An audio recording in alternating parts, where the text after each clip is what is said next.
Bugun o'sha xalq og'zida mashhurlik erishgan Mino somsani yeb ko'rgani keldim.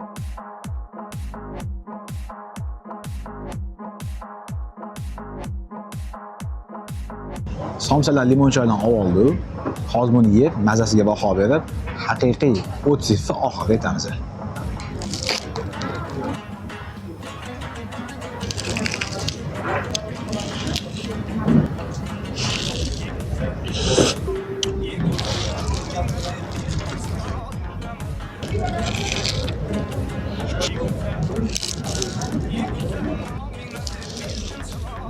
Ichida siri ham bor ekan. Hop o'rtoqlar, somsalarni yeb bo'ldi. Endi kulminatsiya nuqtasiga keldi. Haqiqiy o'tsif beramiz.